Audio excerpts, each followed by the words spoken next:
Bienvenue à tous dans Partage ton miracle. Aujourd'hui, je suis avec Joyce. On va parler de maladie, de cancer, de guérison. Et même si tu n'as pas le cancer et que tu es tout simplement malade ou tu vas être édifié par un témoignage, je t'invite à suivre tout son témoignage. Bonjour Joyce. Bonjour. Donc, bienvenue dans Partage ton miracle. Aujourd'hui, on va vraiment parler de ce que Dieu a fait dans ta vie et de combien de fois son amour est immense en fait. Avant ça, je vais tout simplement te laisser te présenter un peu pour tous ceux qui ne te connaissent pas et que tu puisses nous dire un peu dans quel contexte familial tu as grandi, s'il te plaît. D'accord, alors moi du coup c'est Joyce et j'ai 20 ans. Je suis d'origine capverdienne et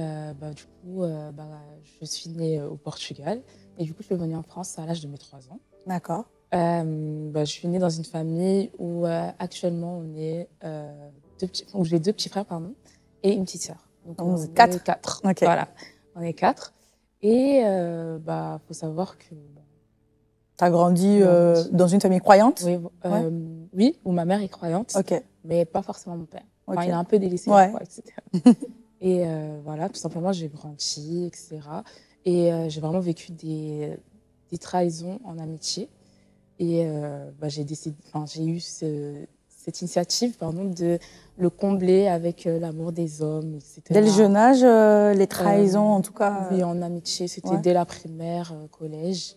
Et c'est vraiment fin collège où j'ai décidé de mettre ça dans le fait de plaire aux autres, les garçons, etc. Tu avais un vide que tu essaies de combler, c'est ça? J'essaie de combler, tout simplement.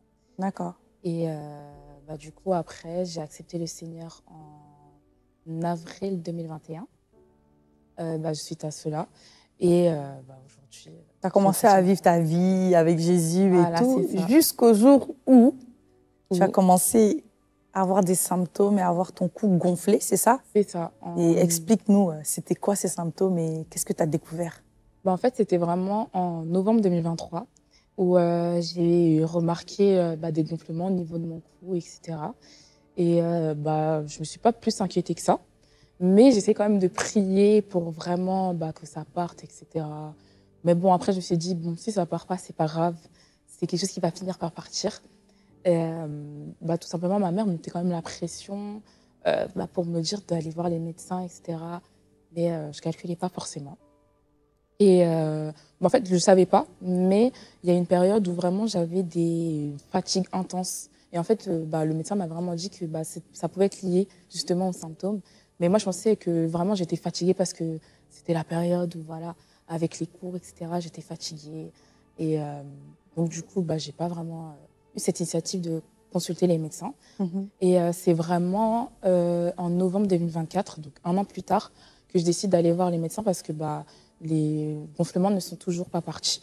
Donc pendant un an, il y avait des gonflements, ça partait, ça revenait, ça partait, ça revenait? C'est ça, en fait, ça venait, ça repartait. Donc du coup, je ne m'inquiétais pas, en fait. Je me suis dit que finalement, ça va partir, ça va finir par partir. Et du coup, en novembre, je décide de faire une prise de sang.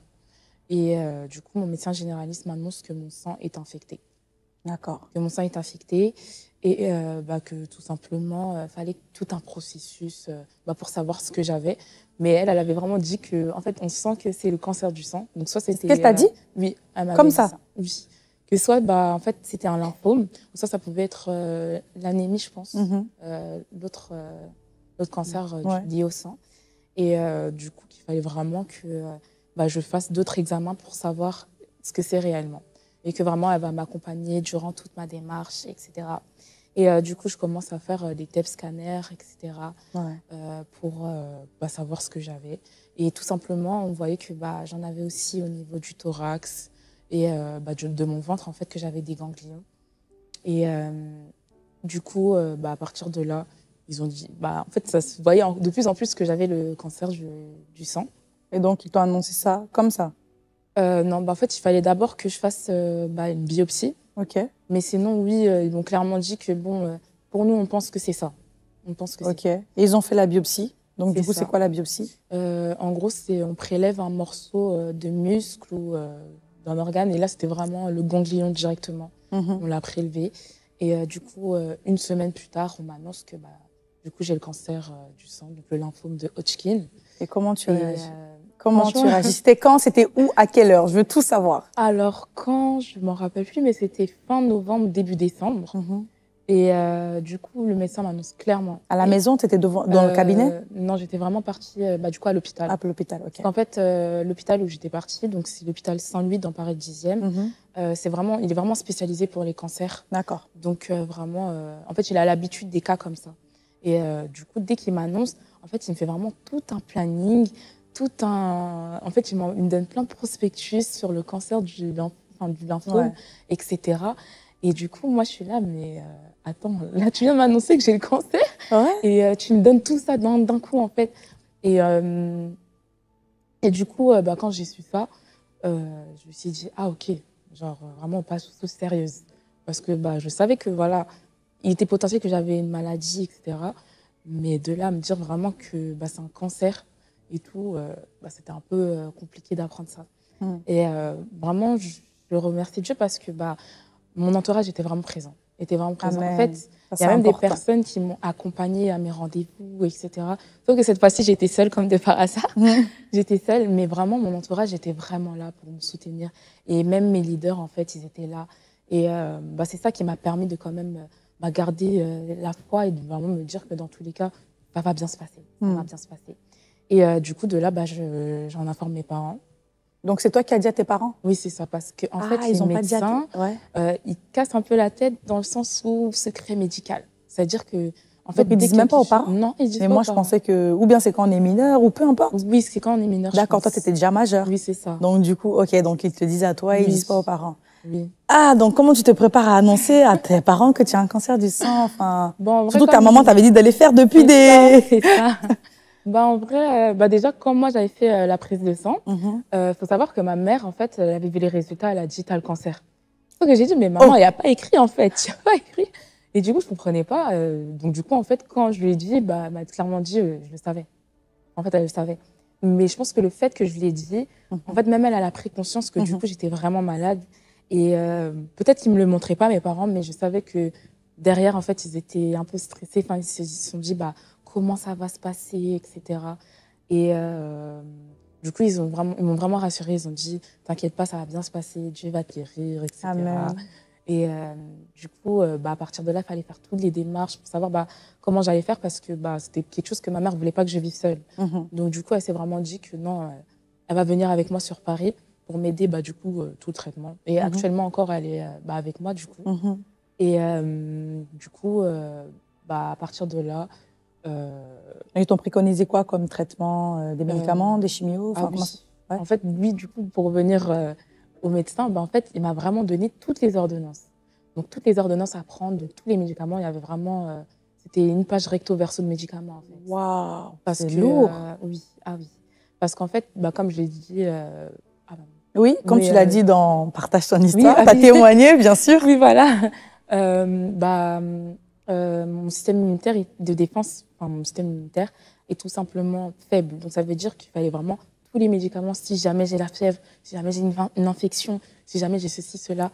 Et il y a des médicaments que jusqu'à aujourd'hui je prends pour protéger des infections, encore une fois. Pour renforcer ton système immunitaire. C'est ça. Okay. Et du coup, en fait, c'était plein de trucs. Et moi-même, quand j'ai vu tous ces médicaments, je me suis dit, waouh! Et c'était encore pire, même quand je suis partie les chercher à la pharmacie, vraiment tout un sac de médicaments. Je me suis dit, ah ouais, je vais pas prendre tout ça quand même. Et après, non, du coup, il y a certains médicaments, je ne prenais pas. Et du coup, à partir de là, je devais... En fait, le médecin m'a aussi parlé du fait qu'on pouvait préserver ces ovules, ces ovocytes. Oui. Parce que du coup, la chimio peut faire aussi... peut rendre les femmes stériles. Ah ouais? Ah oui, c'était vraiment ça. Oh. Et du coup, il m'a donné le contact d'un hôpital pour faire justement ce prélèvement, tout simplement. Et du coup, je suis partie. Parce qu'en fait, je me suis dit, bon, en tout cas, j'ai rien à perdre. Au début, je voulais pas, encore une fois, parce que je me suis dit, bon, j'ai Dieu, je vais pas être stérile, en fait. Je vais pas être stérile. Donc, ça va me servir à quoi? Mais vraiment, ma mère me mettait la pression. Et même, les gens à qui j'en ai parlé me disaient, non, il faut que tu ailles faire, on ne sait jamais. Et dans tous les cas, c'est un plus, quoi. Et du coup, je suis partie le faire. Du coup, c'était un moment aussi un peu compliqué parce que du coup, c'est sous anesthésie générale. et vraiment les Pendant, douleurs, tout ça. En fait, vraiment, avant ça, oui, j'ai pas précisé, mais une semaine avant, en fait, l'opération, en fait, je devais me faire des piqûres moi-même, bah, pour Oh préparer là justement là, tout le ça. corps. Oui, voilà, pour préparer le corps. Et ça veut dire que psychologiquement, faire Vraiment? les piqûres, là, c'était... Ah ouais, non, j'arrivais pas. Il y a des fois, j'arrivais pas. Pourtant, la piqûre, elle est toute petite, mais j'arrivais pas. Genre, je me disais, c'était compliqué. Mais par moments, c'était facile. Mais il y a vraiment des moments où j'arrivais pas, je stressais et tout. Et bah, du coup, après ça, j'avais vraiment des douleurs. Après l'opération? Ouais. Ouais. Vraiment des douleurs et tout. Et du coup, comme il y a un peu un dysfonctionnement aussi bah, au niveau de l'utérus, etc. Ça veut dire que bah, des fois, bah, je pouvais avoir des règles alors que Tu bah, saignais beaucoup? ouais, j'avais Ouais. pas en fait. Et parce que du coup, il y a aussi des contraceptions. Parce que bah, du coup, c'est pas conseillé aussi d'avoir ces règles bah, pendant La chimio? la chimiothérapie. Ok. Parce qu'en fait, les ovaires doivent vraiment être au repos. Ah ouais. Oui, et c'est Ok. pour ça qu'on m'a même dit que si je faisais 6 cycles, parce que du coup, j'en ai fait 4, mais si je faisais 6 cycles, bah, fallait même qu'on prélève un morceau de mon ovule ou Ok. ovaire, Ouais. vraiment, bah, si jamais j'arriverais pas à être enceinte. Mais encore une fois, Ah ouais. c'était pas dans ma tête, ça. Ouais, C'était ouais. vraiment pas dans C'était ma loin tête. de toi, ça. Vraiment, très, très loin. Et du coup, le 8 janvier 2025, on fait une opération pour, du coup, me mettre le cathéter. Parce que du Ok. coup, pour la chimio, pour que ce soit plus efficace, bah, il faut une chambre implantable Ok. qui relie directement aux veines. Et du coup, je D'accord. l'ai encore. Ok. Et bah, du coup, c'est là où j'ai vraiment pris conscience que oui, je vais Ouais. vivre mes chimios. En fait, Wow. dans ma tête, je me disais, voilà, je vais vivre et tout. Mais quand j'ai vu ça, enfin, quand j'ai eu du coup l'opération, c'est vraiment là où je me suis dit, ah ouais. Donc là, les vraies choses commencent. Parce que du coup, j'ai fait ça le 8 et je pense qu'il me semble que c'était le 10 ou le 11, je commençais ma chimio. Donc ça veut dire 3 jours après. Et du coup, vraiment, la veille, je dors pas. Je dors pas. T'es Je me stressée? dis, oui, j'étais vraiment stressée. Je me suis dit, mais comment ça va se passer, etc. Et du coup, bah, le premier jour arrive. Vraiment, je prie comme j'ai jamais Ah, ça, prié. vraiment, hein. J'ai vraiment prié comme j'ai Là. jamais prié. Et bah, du coup, j'arrive et franchement, on m'accueille bien, etc. Comme c'est les premiers jours, bah, du coup, il y a les médecins, il y a les infirmières qui nous expliquent tout le Ouais. processus, etc. Et du coup, bah, le médicament, il commence à m'implanter, etc. Donc, on m'avait prévenu qu'il fallait d'abord anesthésier avec le patch. Ah. Donc, ça veut dire que ça m'a fait mal. Ça m'a Ah. fait mal la piqûre, Ouais. mais ça va. Et du coup, bah, le médicament, il rentre, etc. Enfin, du coup, parce que c'était plusieurs poches. Et en fait, bah, je ressentais rien. En fait, je me suis dit, parce qu'en fait, je pensais que ça allait me faire mal, ou je sais pas. Mais en fait, je ressentais rien. Et c'est vraiment. Parce qu'en fait, le premier jour, il faut savoir que c'est 8 heures à l'hôpital. 8 heures. 8 heures Waouh. où tu es hospitalisée en hôpital du jour, etc. Et du coup, ça veut dire que bah, je ressentais rien. Et vraiment, à partir de la fin du coup, de l'hospitalisation, pardon, c'est là où j'étais fatiguée. En fait, je me sentais vraiment fatiguée. Je ressentais que mon corps il était lourd, comme si j'avais bah, un peu des vertiges, etc. Et du coup, je me suis dit, ah ouais, ça va être vraiment une période difficile. Et quand je rentre chez moi, parce que vraiment, je commençais déjà à ressentir les nausées, etc., parce que ça fait partie des effets secondaires, je me suis dit, ah ouais, ah ouais. Et comme bah, c'est de la première chimio, du coup, ça a vraiment choqué mon corps. Et ça veut dire que bah, j'avais vraiment de la nausée, j'étais fatiguée, j'arrivais pas à manger.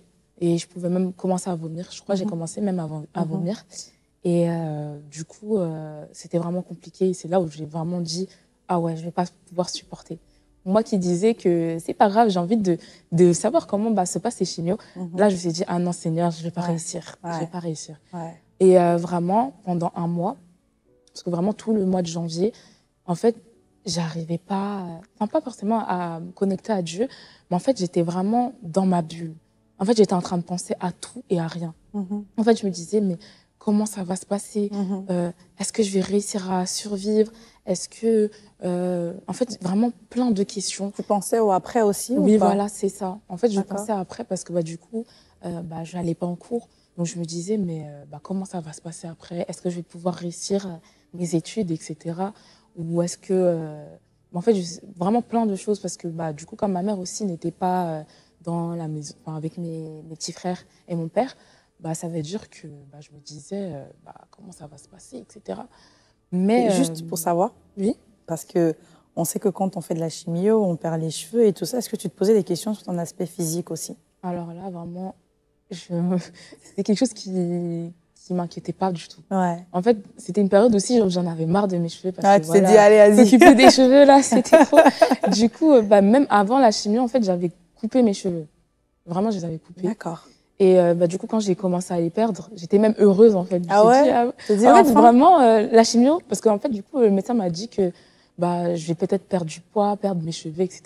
Du coup, je me suis dit, bah, en vrai, j'ai toujours voulu essayer de plus avoir de cheveux. Donc, du Et coup, je c'est me la suis boule à dit, Z. voilà, du coup, je me suis dit, ouais, ça va être une expérience. Ça va être Alors, une t'aimes bien? expérience. Franchement, oui. En Oui. tout cas, je trouve que ça va bien. Merci. Parce que c'est vrai que parfois, c'est pas évident Oui, d'avoir c'est ça, ça. mais ça va, t'as un joli visage. Mais du coup, il n'y avait pas que les cheveux, parce que quand on perd des cheveux, des poils, tout ça, c'est aussi les sourcils, c'est aussi les cils. Ça te faisait pas peur? Bah, après, en fait, il m'a dit que vraiment, les sourcils et les cils, c'est pas dans tous les cas. D'accord, Mais moi, je sais que j'ai perdu des cils d'accord. et des sourcils aussi. Ok. Et même bah, les Oui, aisselles, voilà. oui. En fait, on Ouais, perd ouais. vraiment des poils, quoi. Waouh. Donc, Ok. voilà. Ok. Mais après, moi, ça m'a pas forcément inquiétée parce qu'en vrai, je me suis dit, bon, dans tous les cas, j'ai vu le cancer, j'ai pas besoin de me faire belle pour quelqu'un, voilà. Je me suis dit, bon, dans tous les cas, Ouais. je vais être comme ça Et puis pendant ça repousse en longtemps. vrai. Hein. Ouais, c'est ça. Ça repousse les cheveux et C'est les ça. poils, Mais en ça fait, c'est repousse. vraiment ça que je me suis dit, ça repousse, Ok. donc c'est pas D'accord. grave. Ouais, ok. C'est pas grave. Et du coup, après cette période où vraiment je me posais des questions, bah, je me suis rappelé du coup bah, quand l'apôtre avait fait donc c'était un dimanche, c'était vraiment spécial guérison, donc c'était l'Afga. Ok, donc l'apôtre Alain Patrick Tsengue à Oui, c'est l'église ça. a organisé un culte spécial guérison, ça veut dire où on priait pour les gens. Voilà, c'est Ok. ça.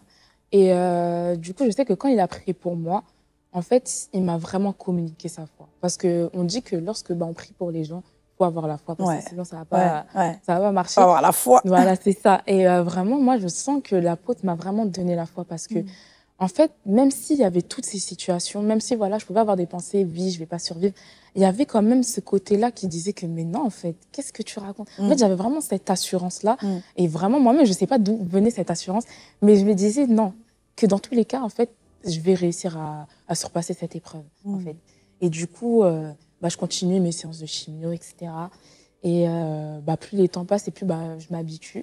Et vraiment, moi, ce qui m'a un peu fait mal, c'est que à chaque séance que bah, j'allais, en fait, je voyais des gens qui étaient malades et même des personnes, des enfants en fait, qui étaient malades, qui avaient aussi des cancers, peut-être pas le même que moi, mais vraiment qui avaient le cancer, etc. Et en fait, je me suis dit, mais waouh, en fait, Seigneur, il y a beaucoup de personnes en fait qui sont malades, etc. Et je me suis dit que, en fait, il faut vraiment que j'ai cette force-là pour que bah, moi-même, je puisse le communiquer, en fait. C'est ça. Parce que, en fait, je voyais vraiment les enfants, ils étaient tristes. Enfin, vraiment, eux-mêmes, ils n'avaient pas envie d'être là, en fait. Bien Ils sûr. n'avaient vraiment pas envie d'être là. Et bah, quand je voyais que même les parents, bah, ils ne savaient pas comment faire face à la situation, en fait, ça me faisait tellement mal au cœur. Et parce qu'en fait, je voyais vraiment de tout. Je voyais vraiment de tout. Et me dire qu'il y a autant de personnes malades, jusqu'à les hôpitaux, ils sont blindés, Ah ouais.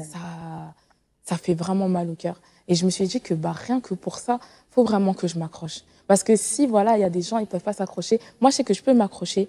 Et bah, justement, après, bah, communiquer cette force aux Amen. autres. Ah, Et, yes. c'est ça. Comme on dit, souvent, on traverse des situations, c'est pas pour rien, en fait. Ou C'est du moins, ça. cette situation peut être un tremplin, ou en tout cas être une opportunité de pouvoir, en fait, aider d'autres personnes. Parce que tu pourras parler à tous les autres personnes pour leur donner espoir, C'est pour leur ça. dire que non, en fait, avec Dieu, il y a toujours de l'espoir. Parce que c'est vrai que malheureusement, il y en a qui font des chimios et il y en a qui, malgré tout ça, en fait, ils décèdent ou ça n'avance pas, ou le cancer, en tout cas, progresse. Mais d'avoir la foi, en fait, tu pourras même développer des dons de guérison, aller prier pour eux. C'est pour ça, moi, je me dis, les hôpitaux comme ça sont remplis, on a du boulot encore. Enfants de Dieu, on a du boulot. On doit vraiment développer la foi pour aller prier pour les malades et qu'ils soient guéris, en fait.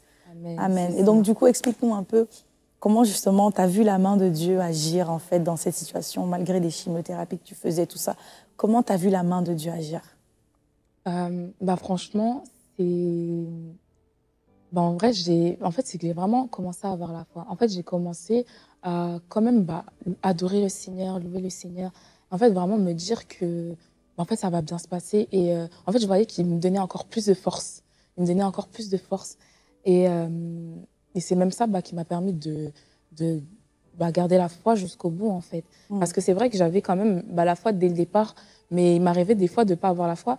Et même quelque chose qui m'a vraiment impactée, c'est une fois, j'étais partie à l'hôpital et je n'étais pas bien. J'étais vraiment pas bien. Et il y a un monsieur, on lui a demandé comment ça va, enfin, comment vous allez bien. Après, il a dit, ça va toujours bien parce que j'ai Jésus. Et cette phrase, elle m'a impactée de ouf. Wow. Ouais, je me suis dit, waouh. Donc, en fait, si lui aussi, il a dit qu'il a Jésus, donc tout va bien. Moi-même, j'ai déclaré dans ma tête, je me suis dit, j'ai Jésus, donc tout va bien. Amen. Tout va bien. Amen. Et c'est là où ça m'a donné encore plus de force. Et je me suis dit, en fait, j'étais déjà bientôt arrivée à la fin, en fait. Parce que je pense que c'était à ma troisième période de chimio. Donc, je me suis dit, en vrai, c'est la fin. Donc, j'ai plus à m'inquiéter, à vraiment me soucier, etc.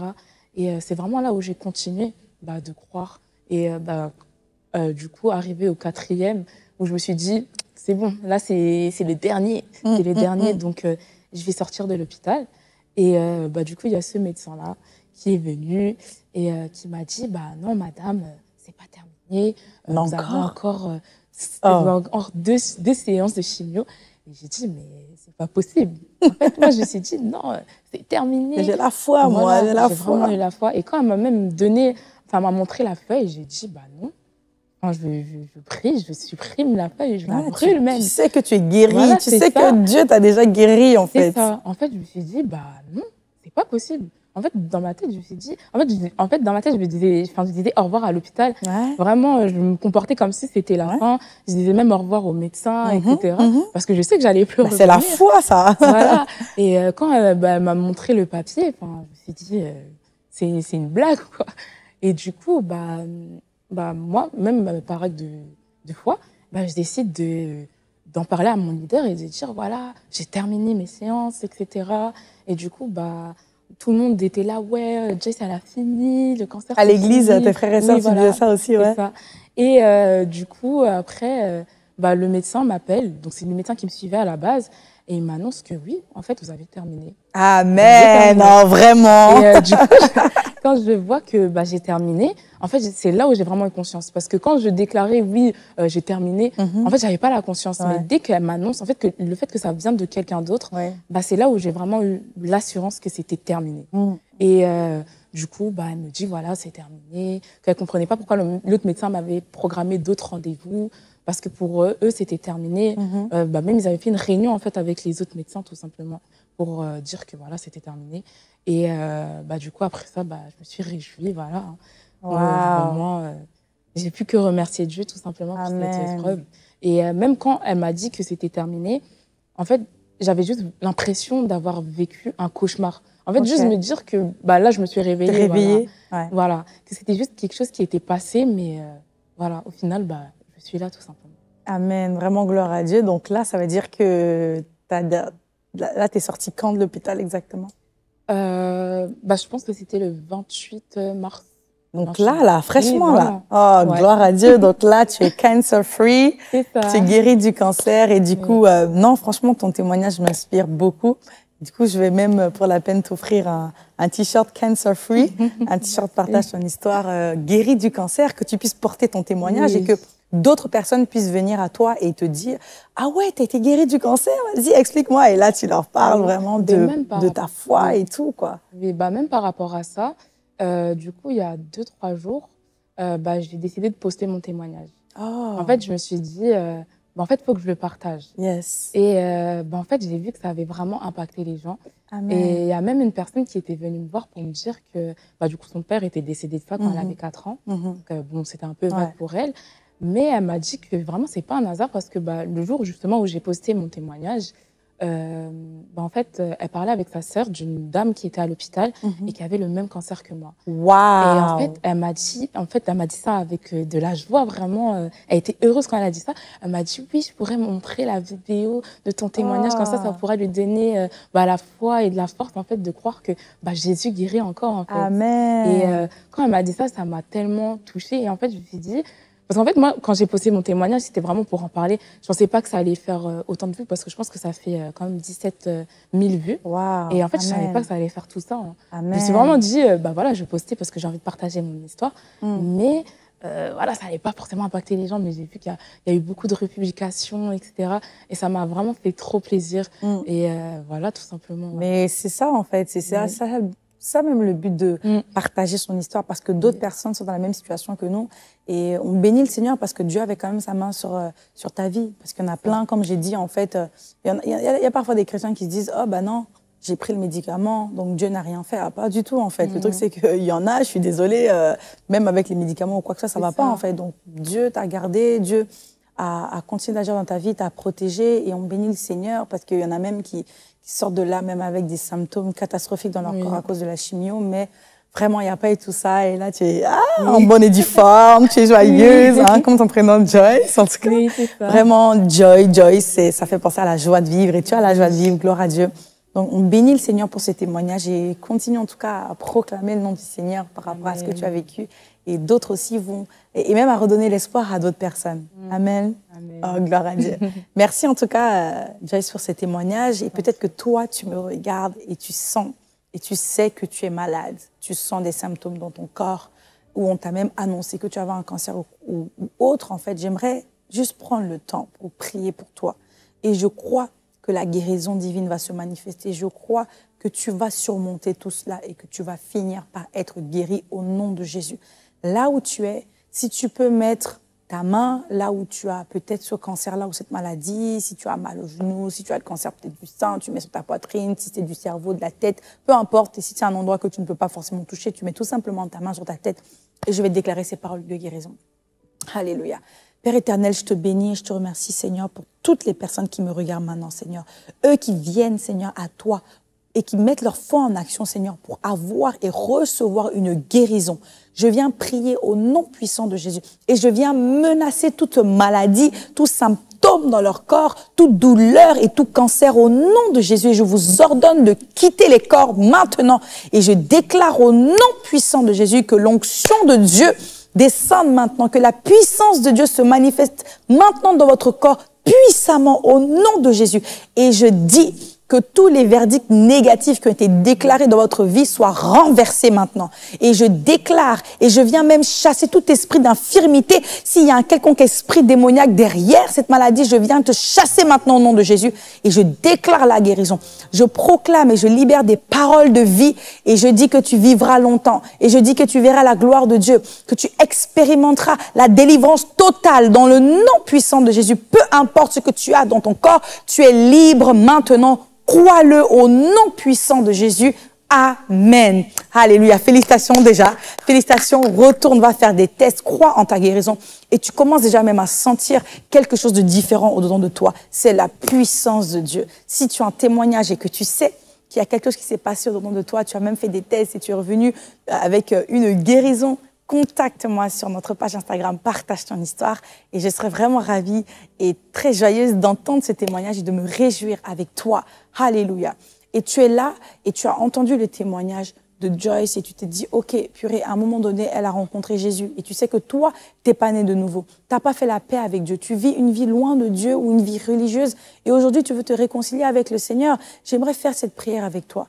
Tu es sûr. Si tu n'es peut-être pas sûr d'être sauvé, tu vas avoir l'assurance, tu vas être sûr de ton salut, tu peux faire cette prière où tu vas tout simplement accepter Jésus dans ton cœur comme ton Seigneur et Sauveur. Tu vas décider de vraiment renoncer à ta vie passée, renoncer à peut-être cette vie de péché, de débauche ou autre, en fait, où tu rejettes Dieu et tu vas lui ouvrir tout ton cœur. Tu vas faire cette prière avec moi à voix haute, tu vas répéter, je vais t'accompagner et tu vas croire de tout ton cœur cette prière. On va y aller ensemble. Et tu vas dire, Seigneur Jésus, aujourd'hui, je viens vers toi car j'ai besoin de toi. Je te demande pardon pour ma vie loin de toi, pour cette vie que j'ai menée dans le péché. Aujourd'hui, je crois que tu es le Fils de Dieu et qu'il t'a ressuscité d'entre les morts. À partir de maintenant, je t'ouvre mon cœur, je te reçois et je t'accepte comme mon Seigneur et mon Sauveur. Merci parce que je reçois toutes tes promesses et tout ce que tu veux pour moi. Je suis en bonne santé. Je ne manque de rien au nom de Jésus. À partir d'aujourd'hui, les choses anciennes sont passées et toutes choses deviennent nouvelles. Au nom de Jésus, j'ai prié. Amen. Amen, amen, amen. Bravo et félicitations. Si tu as fait cette prière, laisse-moi te dire que ta vie ne sera plus jamais la même. Dieu, c'est ton Père, Dieu, c'est ton ami, Dieu, c'est ton conseiller, ton meilleur ami, ton protecteur, ton guide. Alléluia. Parle-lui avec tes propres paroles, avec tes propres mots, pas juste avec une prière que tu as apprise par cœur, mais avec tes propres mots, ce qui vient de ton cœur. Et je crois véritablement que tu as expérimenté la nouvelle naissance. Et si tu es né de nouveau, envoie-moi un DM, un message aussi sur Instagram, sur Partage ton histoire. Et je pourrais te donner quelques conseils pour ta nouvelle vie en Christ. Alléluia. Merci encore, Jess, pour ces témoignages. N'hésitez pas, si vous voulez suivre d'autres témoignages de ce genre, n'hésitez pas à regarder sur la chaîne YouTube Partage ton histoire. Et je vous dis à bientôt pour une autre rubrique dans Partage ton miracle.